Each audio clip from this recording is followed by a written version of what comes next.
Once upon a time, in a quiet town where everyone knew each other, there lived a teenage girl named Emily.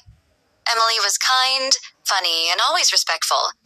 She was the kind of girl who helped her mom carry groceries, gave her little brother piggyback rides, and always remembered to say please and thank you. Emily was especially close to her dad, Mr. Thompson. But he wasn't just a dad. He was also the town's police chief. He was brave and strong, but to Emily, he was just her silly, loving dad who made the best pancakes on Sundays and told the worst dad jokes ever. Now, something very exciting was coming up. Prom night. Emily had been waiting for this day for a long time. She bought a beautiful black dress, picked out shiny earrings, and had her hair curled just right. She was going with a boy from her school named Jake. Jake was polite, kind, and had a shy smile. He liked Emily a lot and always treated her with respect. But Emily's dad was nervous. Prom night meant his little girl was growing up. She was going out with a boy. A real boy.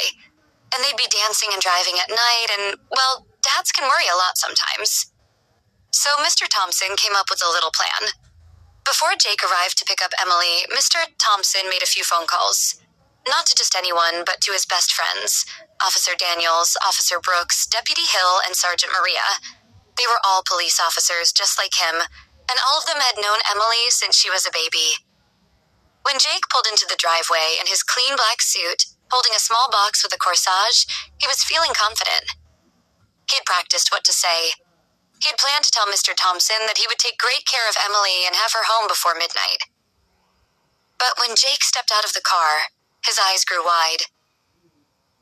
There were 5 police officers standing in the driveway. Jake froze. Mr. Thompson stepped forward. "Hello, Jake." Good evening, sir," Jake said, trying to stay calm. "I'm here to pick up Emily." "I know," said Mr. Thompson with a serious face. "But before you do, we need to talk." Jake gulped. Then Officer Daniels stepped forward. "You planning to drive safely tonight?" "Yes, sir." Jake nodded quickly. Sergeant Maria crossed her arms. "No speeding? No texting while driving?" "No, ma'am. Never." Deputy Hill stepped in closer. "And you'll treat Emily with respect?" "Of course," Jake said. "Emily is wonderful. I would never hurt her feelings." Emily opened the front door just then and saw what was going on. She looked shocked. "Dad?" she said. "You called all your friends?" Mr. Thompson shrugged. "Just making sure my little girl is in good hands." Emily rolled her eyes but smiled.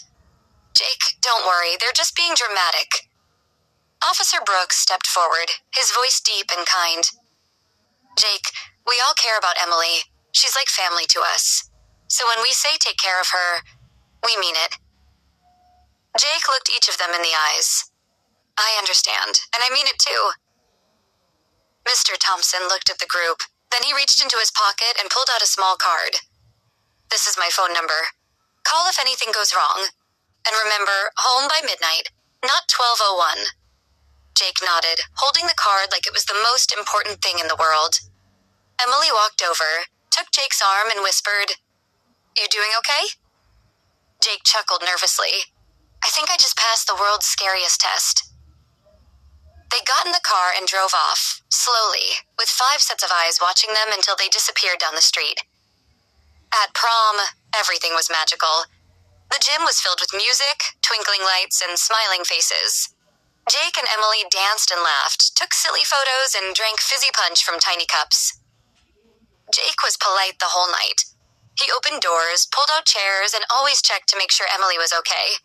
When her feet got sore, he offered to sit out a dance. When her hair clip broke, he helped her fix it. He didn't even complain when she asked to take 6 different selfies until she found the perfect one. At 11:30, while many of the other kids were still dancing, Jake looked at his watch and said, "We should go. I told your dad we'd be home by midnight." Emily smiled. "Thank you for remembering. You're a good guy." Jake drove carefully. No speeding, no loud music. He even took the long way to avoid a bumpy road. At exactly 11:59, he pulled into her driveway. Mr. Thompson was sitting on the porch, sipping a cup of coffee. His police friends were all still there, playing cards and laughing. Jake walked Emily up the steps and said, "Sir, thank you for trusting me with your daughter. I hope I did okay." Mr. Thompson looked at his watch. "Right on time. Good job, son." Emily gave her dad a hug. "Told you he was nice." Jake waved goodbye, and Mr. Thompson watched as he drove away, safe and slow. Later that night, when Emily was upstairs getting ready for bed, Mr. Thompson sat down with his officer friends. "You think we scared him a little too much?" one of them asked. Mr. Thompson smiled. "Maybe, but sometimes a little fear reminds people to act with love and respect." Sergeant Maria raised her glass.